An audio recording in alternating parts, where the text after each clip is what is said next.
kasi yan na inihati dito si Loida, buntis. Buntis. May kasamang lalaki. Gusto niya kayong kamustahin kaso nga lang nagdadalawang isip siya kasi baka daw po galit kayo sa kanya. Once na umalis siya sa bahay na yon, hindi na siya mayaman totally. Ito na siguro ang paraan upang maayos muli ang pamilya ni Nanay Glyza at muli niyang makita ang mga ito. Pero sa totoo lang, naawa din ako doon sa bata.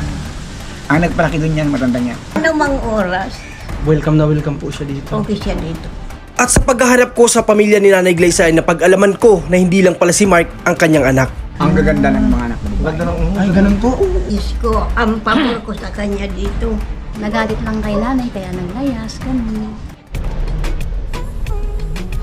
Ngayong araw nga ay alauna na ng hapon nang magsimula kaming umalis sa aming bahay at sasadyain namin ang pamilya ni Nanay Glyza dahil nga sa nagdadalawang isip siya na umuwi rito dahil baka nga raw galit sa kanya mga ito. So ayan nga, matapos ang halos isang oras mahigit na biyahe natin at sinamahan ko din si Commander. Pinuntahan kasi ni Commander yung anak ng isa sa kanyang tinutulungan na iniwanan dito sa bayan ng Santa Elena. Kaya medyo na-late kami, pero ngayon nahanap ko na yung bahay ng lola ni Nanay Glyza at kakamustahin po natin. Pwede kita ma-interview konti, tay? Ito nga pala yung isa sa mga tiyuhin ni Nanay Glyza. Kaano-ano niyo po si Nanay Glyza o si Loida? Si Loida ay anak ng kapatid ko. Ah, okay. Anak ng kapatid niyo po. Ang kapatid ko ay babae din. Ah, okay. Anak ni Loida. Bali, pamangkin niyo nga po pala. Ito pong lola niya, sinasabi niya, yun yung mama niyo. Si nanay, Ah, ano po pangalan ni nanay? Dominga. Ito po ba si nanay? Ito po siya. Hindi siya po? Hindi yan. Hindi yan. Ah, hindi. Okay. Payat yun. Ah, pero kamusta po yung ano niya, yung Naintik. lakas niya o ano? Ay, nahina. Mahina na po. Pero okay naman siya. Matanggal yung kampo ng bata. Okay. Kanina pa po kami naghahanap. Doon kami naghanap sa kabilang ano sa may sentro. Buti may nakapagturo sa amin na dito daw Kasi pala. pag sinabi mong klase, mahirapan ka. Pero kung sinabi mo ikadag, Kadag, kilalang kilala po Ay, dito. nako. Dito na tayo. Dito na po yung bahay. Maganda ang bahay nila. Ay, malaki po lang bahay yung nila. vlogger ba ni Loida?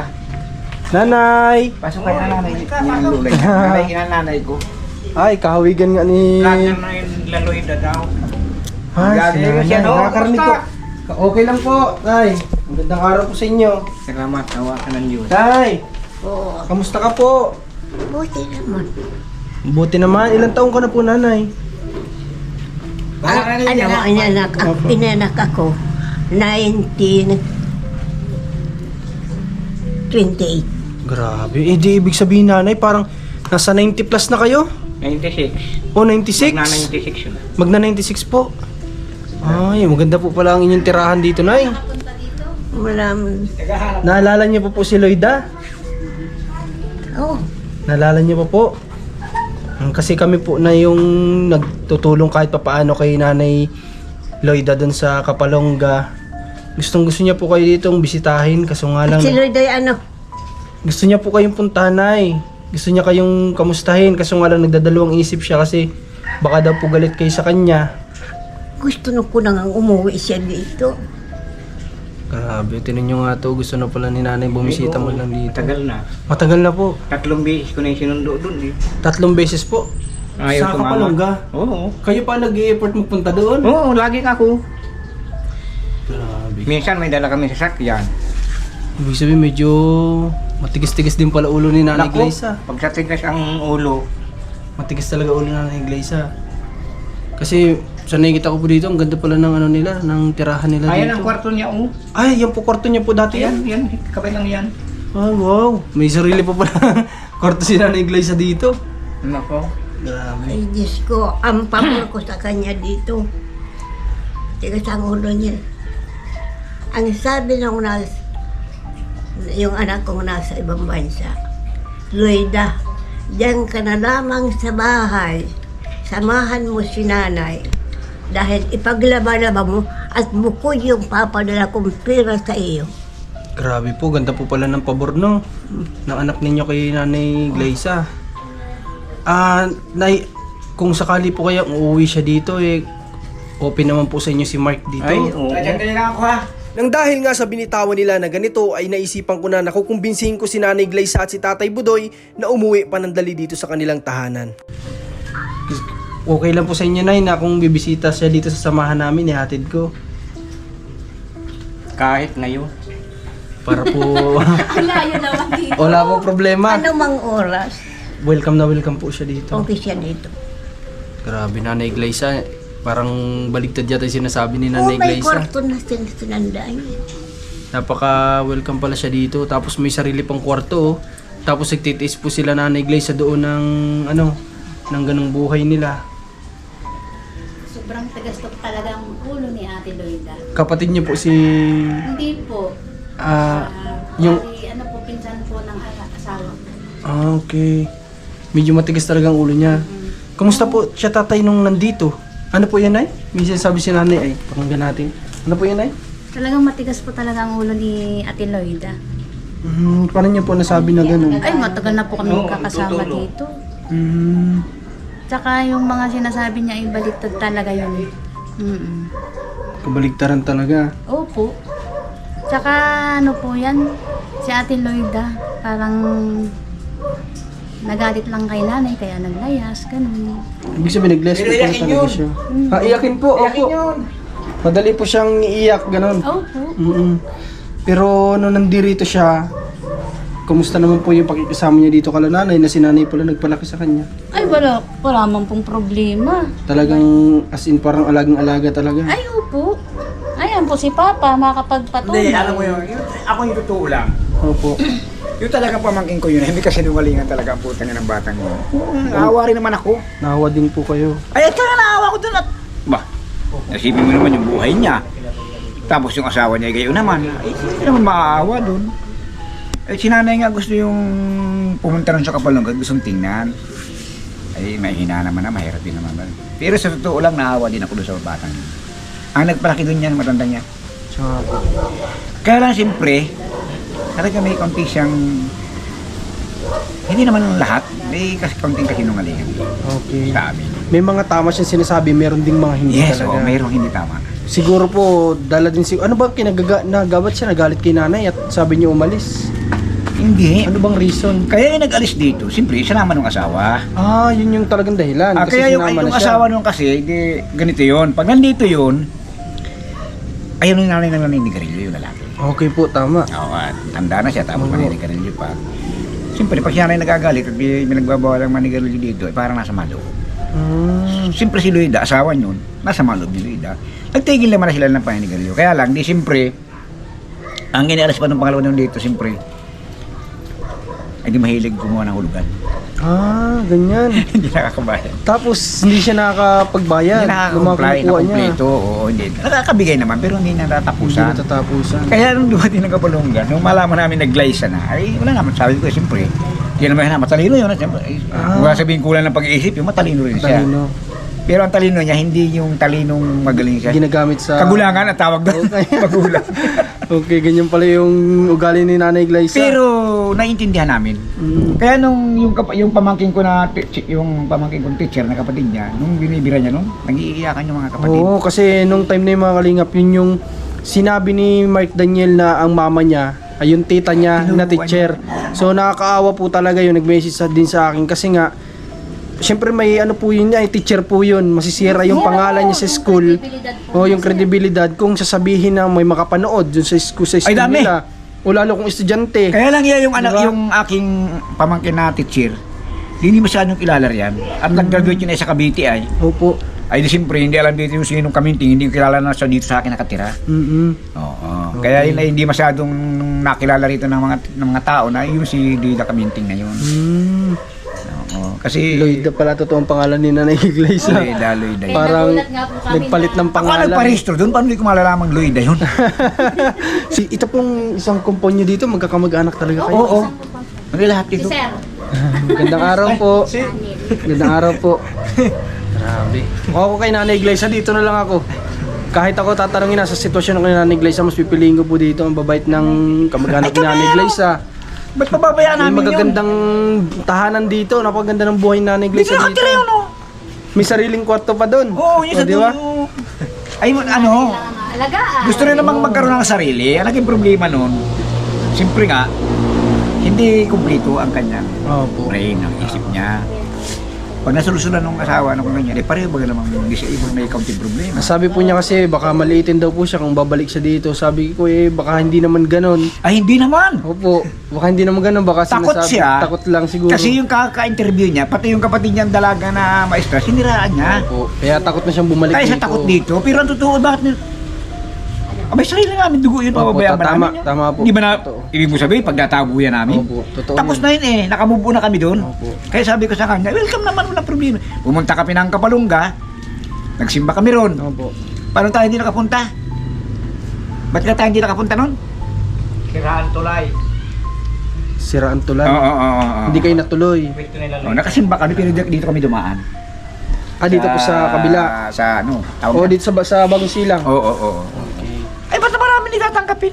Ilang kaan kailangan ng tricycle ko doon papunta, susunduin nga yun. Oh, grabe. Si tatay tsaka si kuya kasama pa pala yan pag Driver pupunta ng ng tricycle ng motor pag pag napunta ron. pupunta doon kay Nanay Glyza, nagtatricycle sila para lang sunduin pero Kami, wala, ayaw o kung talaga. ikaw man Lloyd ay nakikinig, hindi ka naman dito pigtatabuyan at ikaw ay ang lahi namin dito politician, kagawan nga ng barangay yung isa kong anak. Grabe. Ay di kung kami magtataboy ng ganyang mga sariling tao, di kami ay Sino nasira sa bayan. masisira? Di, Kami! Opo, tama. Ano, anong klaseng pamilya na pigtataboyan yung pamangkin? Opo. Hindi namin gagawin yun. Di- Siyempre sasabihin ng ibang tao sariling ang pamilya kayang itaboy. Tapos bakit tayo hindi pa kayang kandidato? ibang tao, di ba? Graduate akong konsyel ng bayan dito. Opo. 15 years ako dito ng municipal councilor. Yung anak ko graduate ng barangay Kagawan, nakabalik na naman ngayon. Kung masama ang lahi namin dito, hindi ka mananalo sa politika. Tama. Totoo. Siyam na taon akong board of director ng Camarines North Electric Cooperatives. Representative ako ng Santa Elena. Kami lang ay hindi mayaman kasi hindi naman namin ugali yung magpayaman. At talaga naman yung kaya lang ng buhay. Tama na kami dito sa masaya kami. Kumbaga may kakontentuhan po kasi. Yes, kayo. oo. Pero sa nakikita ko sa nila, hindi po sila yung sa nakikita ko dito ano po sila, may maayos na buhay. Hindi kami, hindi po sila yung parang kagaya ng iba na tinutulungan. Maayos po talaga. As in, kung kaya nga sabi ko kanina, pagkakita ko pa lang dito pagpasok ko, sabi ko nga kung okay Nanay Glyza bukas sa bukas uuwi na ako dito. Gigil na gigil ako. Kung ano na ka, sabi ako dangan nga lang sabi ko. Kasi nag-aral tayo, siya naman ay hindi. Yung kanya sinasabi ay maraming hindi totoo. Ay di tanggap naman namin at wala kami magawa. Inuunawa na. Ano nga, sugurin ko naman yun, Opo, galitan tama. no? Nagkamali na nga siya, magkakamali pa rin kami. Tama. Hindi na itatamang isang mali ng Ang pagkakamali. Para kami naglalako doon ng kwento. Kapalungan, nakakahiya doon. Siyempre gagalitan ko yun doon. Ay, hindi takot naman sa akin, hindi man naimikit pag ginagalitan ko. Ayaw ko namang mapahiya. Kaya, ito pong si Mark Daniel, nung umalis sila dito, maliit pa yun. oo. Ay, oo. Ay parang 8 taon. 8 taon pa lang. Umalis dito. Ay, ang ama nun ay kilala ko eh. Po. Putang ina. Ang tatay po ba ni Mark Daniel, nasaan po ngayon talaga? Wala nang address. Wala nang address. Kasi yan ay inihati dito si Loida, buntis. Buntis. May kasamang lalaki. Ang sabi ng lalaki, ay kuya, ay iiwanan ko si Loida. Ito niya ay hindi ko asawa. Pero nakita ko niyan dyan sa biyahe, nagsusulo. Opo. Pinagmalasakitan ko na ihatid dito kasi hindi raw alam. Inihatid niya. Pero nung lumabas ang Mark Daniel, putang ina ka ako. Yun ang ama nung hayop na yun. Hindi rin makabalik. Kamukha nung ama. Oo, Okay. anong ama niyan? Isang mukha nung ama niya sa kayo. So isinabi lang na Nagkakilala sila sa biyahe. lang. Tinulungan lang pero ang totoo, yun Asawa. talaga yun. Yun ang nakabuntis. Opo.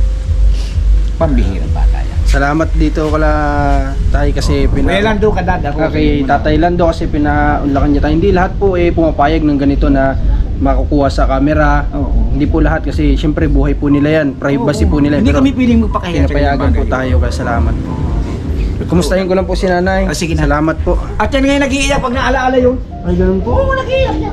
Ay, grabe. Kunin ko nga raw at gusto rin niya makita. Nay, sa susunod po na iuwi ko dito si Nanay Glyza ha. Kukumbinsihin ko po si Nanay Glyza na dito na lang at alagaan po kayo. Ano? Ah. Kailan? Hindi ko po na may papangako at kukumbinsihin ko pa po. Pero pipilitin ko na alam kong gustong gusto nyo rin. Ramdam ko na sabi nga ni Kuya gustong gusto nyo. Ano Nanay? Kukumbinsihin ko po ha.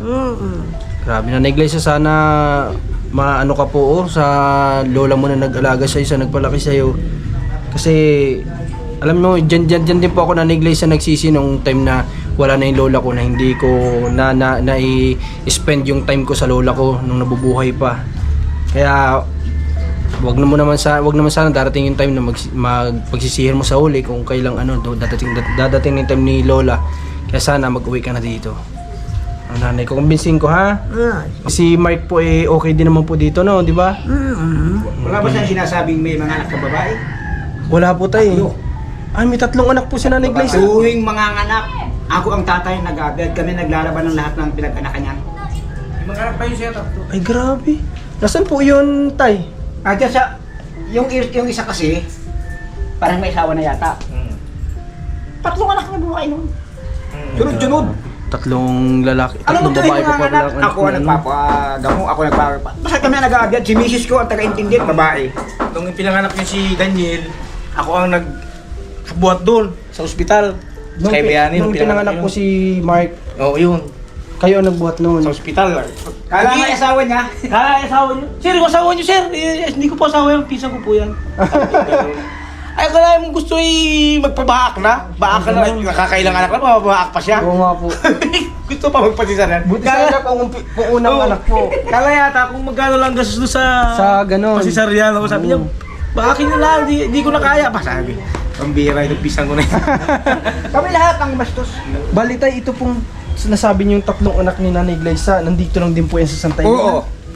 Nandiyan na sa paraiso. Nasa paraiso po yata ngayon. Awan ko nandiyan pa ngayon at medyo nagkakatampo-tampuhan yung maglulula, maglalayasan. Opo. Ang gaganda ng mga anak na babae. Ganda ng Ay, ganun po. Ganda ng mga bata niya.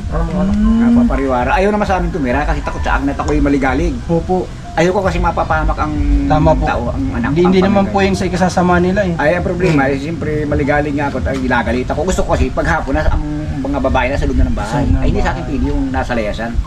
At kung siya nakitambay dyan, ayaw Hindi na napasyal dito ngayon no? Yung mga anak na yun. Napasyal po natin Kung dito. sakali ba nga hanapin ko yung mga anak na yun mahanap ko yun. Matatagpuan mo yun siya, baka sa matagpuan nyo siya sa paraiso yun.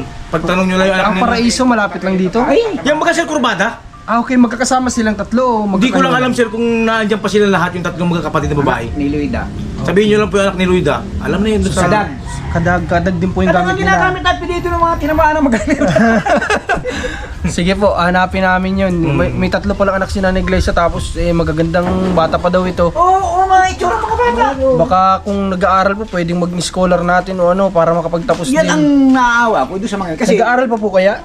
Hindi ko lang alam sir kung nag-aaral pa yun. Ay kasi gawa nga nung nagkahiwa-hiwala yung mga yan, ay yung magulang yatang lalaki may bago na rin asawa.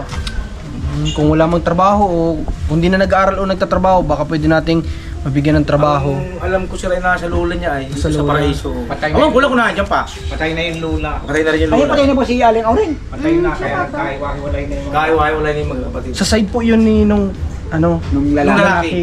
At sa punto nga na ito ay minabuti ko na patayin ng camera dahil marami kaming napag-usapan patungkol kay Nanay Glyza na ayaw ko namang ilabas sa social media at abangan ninyo ang pagkikita-kita namin ng mga anak ni Nanay Glyza. So mga kalingap, andirito na tayo sa sasakyan. Muli, salamat kala tatay. Naawa ko sa lola ni Nanay Glyza kasi 96 years old na eh. Alam niyo yun, talagang miss na niya si Nanay Glyza.